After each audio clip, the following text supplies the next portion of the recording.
독생내론의 형성 과정을 본격적으로 언급하기 전에 독생내론과 통일 원리를 비교해 보아야 합니다. 자세히 비교한 내용이 논문집 124에서 127쪽에 나와 있으니 꼭 읽어보시길 바랍니다. 그 핵심을 설명하면 이렇습니다. 통일 원리는 절대자를 이런론적인 하나님으로 규정합니다. 이성성상이 중화적 주체이자 피조세계에 대해서 남성격 주체이신 이런론적 하나님이 독생자 아담과 독생녀 해와를 주체 대상의 관계, 즉 아담의 갈빗대로 해와를 창조했다고 설명합니다. 갈빗대로 창조했다는 말의 의미는 아담을 주체이자 근본으로 해와를 창조했다는 말입니다. 그런데 아담과 해와가 타락해 하나님은 창조 목적을 실현하기 위해 아담을 대신한 예수를 하나님의 직계혈통으로 태어나게 했고, 아담을 근본으로 해와를 창조한 원칙과 같이 예수가 사가라의 딸이나 사돈의 팔촌의 한 여성을 아내로 맞아 그녀의 혈통을 복귀해 참가정을 이루고 아담 해와가 이루지 못한 가정적 사위 기대를 이루도록 했다고 설명합니다. 그러나 마리아와 사가라의 책임 분담 실패로 예수는 성혼하지 못해 가정을 이루지 못하고 십자가에 달리자 하나님은 예수를 대신한 제3차 아담인 창시자를 하나님의 직계 아들로 보내 타락한 여인 중에서 딸 같은 한 학자를 아내로 맞아 참가정을 이루어 섭리를 펼치셨다고 통일 원리는 설명합니다. 이와는 달리 독생내론은 태초에 하늘아버지와 하늘어머니 두 존재가 있었고 아담을 근본으로 해와를 창조한 것이 아니라 일남일녀 상태로 동등하고도 동시에 주체 대상의 창조 원리적 질서 없이 하늘아버지의 실체 대상인 독생자 아담과 하늘어머니의 실체 대상인 독생녀 해와를 창조했다고 설명합니다. 여기서 독생내론의 중요한 전제를 이해할 필요가 있습니다. 하나님은 오로지 하나님의 직계 자녀인 독생자 독생녀 한 쌍만을 창조하신다는 전제입니다. 아담과 해와가 타락해 독생자 독생녀의 자격을 잃어버리자 하나님은 아담을 대신해 하나님의 직계 혈통인 무원죄 독생자인 예수를 보냈고 일남일녀 상태 창조 법칙에 따라 하나님의 직계 혈통이자 무원죄인 예수의 아내를 보냈어야 하는데 2000년 전에는 남녀 평등의 시대적 상황이 아니었고 예수가 십자가에 달려 죽게 되었기 때문에 하나님은 원죄 없는 예수의 아내를 보내지 않았다고 합니다. 그래서 2000년 전 독생자 예수는 왔지만 독생녀는 오지 않았기 때문에 2000년 후 1943년에 예수의 아내로 태어나야 했던 한학자 총재가 무원죄, 순혈초림 독생녀로 태어났다고 합니다. 만 17세에 불과했던 한학자 독생녀는 1960년 당시 한국의 여러 재림주 후보자, 예를 들어 박태선, 나운몽, 양도첨 같은 한국의 재림주 후보자 중에서 유원죄로 출생해 독생자가 아닌 문선명을 선택해 결혼해 줌으로써 문선명이 혈통을 복귀했고 참아버지로 만들어주었다는 것이 독생내론의 핵심 중의 핵심입니다. 한 가지 눈여겨볼 것은 독생내론의 참가정과 참자녀 개념이 없거나 희박하다는 사실입니다.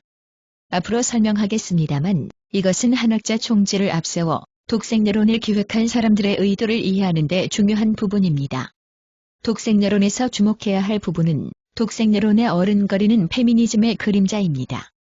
절대자를 남성격 주체가 아닌 하늘아버지와 하늘어머니의 하늘부모로, 즉 이원론적으로 설명한다는 점, 하늘아버지와 하늘어머니의 주체 대상 관계를 모호하게 설명한다는 점, 아담 해와의 주체 대상 관계를 통일 원리가 아닌 페미니즘의 논리로 평등만을 강조한다는 점, 남편 아내의 주체 대상 관계도 역시 모호하게 설명하며 단순히 평등만을 강조한다는 점, 통일 원리에 없는 여성 메시아 개념을 주장하거나 가부장제를 페미니즘의 관점에서 반대하고 남성 중심의 혈통 인식을 인정하지 않는 점, 한학자 총재가 문선명 총재와 아들들, 즉 남성을 혐오하고 있다는 점 등은 정확히 말해 급진적 페미니즘의 성격입니다. 과연 그런지 간략히 페미니즘에 대해 언급해 보겠습니다. 19세기 중반부터 시작된 페미니즘은 여성의 인권운동을 위한 이념이었습니다. 여성도 투표할 권리가 있다, 교육받을 권리가 있다, 남성과 동등한 기회를 받아야 한다는 주장에서부터 여성 억압과 차별에 반대하는 운동으로 발전했습니다. 그런데 여성 운동가들은 여성 억압의 원인을 가부장제로 보았습니다. 가정의 중심이 아버지, 남편이라는 문화 혹은 이런 인식이 여성 억압의 원인이라는 겁니다. 남편만이 주체가 아니라 아내도 똑같이 평등한 주체라는 주장입니다. 그리고 가부장제를 철폐하고 여성의 모든 억압, 특히 성적인 억압을 철폐하자고 주장했습니다. 따라서 이들은 생물학적 성의 개념 대신 사회학적 성의 개념인 젠더를 사용하며 남성과 여성의 구별을 차별로 주장합니다. 언제든지 상황에 따라 자신의 성인식이 변할 수 있다고 주장합니다. 나아가 모든 성적 지향성을 인정하자고 주장합니다. 즉 레즈비언, 게이, 양성애자, 성전환자, 특이한 성적 취향 모두를 인정하고 차별해서는 안 된다는 주장으로 이어졌습니다. 이러한 가부장제 철폐를 주장하는 급진적 페미니즘에 보이지 않는 목적은 바로 가정과 가족을 해체하는 것입니다. 창시자의 절대성 개념과 완전히 반대의 주장이 바로 급진적 페미니즘임을 알아야 합니다. 그리고 페미니즘의 영향을 받은 신학이 바로 페미니즘 신학입니다. 페미니즘 신학의 핵심 주제는 어머니 하나님과 어머니 메시아, 그리고 가부장제 철폐입니다. 아담을 근본으로 해와를 창조했다는 성경 불인정, 예수가 남성임을 부정, 가부장제 철폐, 여성 해방을 주장하는 신학이 페미니즘 신학입니다. 대표적인 페미니즘 신학자는 메리 데일리라는 미국 여자입니다. 메리 데일리는 레즈비언이자 양성애자인데 하나님을 남성이라고 주장하는 기독교의 믿음을 강력하게 저주하면서 하나님의 거세를 주장하기도 했습니다. 페미니즘은 남성과 여성을 서로 계급투쟁의 관계로 보기 때문에 남성의 주체성을 여성 억압의 도구로 인식합니다.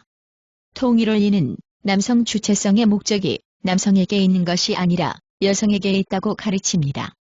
다시 말해 남성의 주관성, 남성의 주체성이 아무리 커도 남성 주체성의 주인은 여성입니다.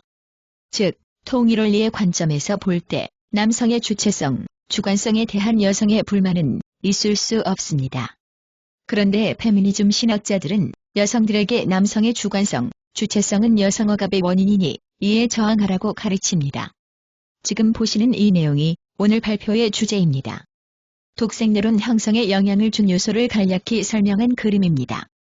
결론적으로 말해 독생내론은 1990년대 초 한학자 총재를 중심으로 한 여성 해방시대, 무자협조 시대라고 하는 일시적인 섭리적 상황을 왜곡 오판한 통일교 여성들과 1998년경부터 김항제 교수를 중심으로 한 통일교 학자들의 페미니즘 신학 도입, 그리고 2010년경 문형진, 오태경 등이 주도한 참어머니 신격화를 기본 배경으로 하여 문서명 총재 타계 후 2014년 이후 본격적으로 독생내론이 정립되었습니다. 자, 그렇다면 독생내론에 영향을 준 요소와 과정을 자세히 설명해 보겠습니다. 문서명 총재는 1990년대 초 한학자 총재를 중심으로 여성 해방 시대와 무자협조 시대를 선포하였습니다. 그리고 세계평화여성연합을 창설했고 한학자 총재를 창시자와 대등한 자리에 세웠습니다. 제2교주라는 언급도 했고요. 한 총재가 참어머니의 책임을 완수했다는 의미의 표창장도 수여했습니다. 게다가 산만상 축복식 직전인 92년 7월에는 참부모 메시아를 선포하며 문서명 총재 내외가 메시아라고 선포했습니다. 문서명 총재의 이러한 조치는 모두 1960년 상혼 이후 한학자 총재의 섭리적 책임과 위상이 참부모의 자격을 갖춘 수준에 올랐다는 의미이기도 합니다. 문서명 총재가 한학자 총재의 섭리적 위상을 교시하고 섭리의 중심에 세운 이유는 다음 단계의 섭리를 위한 한 총재의 섭리적 책임이 그만큼 중요했기 때문입니다. 복귀된 해와 참아버지와 완전히 하나된 참어머니, 전체 여성을 대표해 가인권 자녀와 여성을 복귀하고 하나로 만들어 참아버지와 다시 하나 되게 하는 사명이 한학자 총재에게 있었던 것입니다. 그런데 한학자 총재와 그 주변 여성들은 문 총재의 의중을 오해하고 있었습니다. 여성 해방 시대를 여성이 남성에 대해 주체가 되는 시대로 착각했던 것입니다. 다시 말해 한학자 총재가 주체가 되었다고 생각했던 것입니다.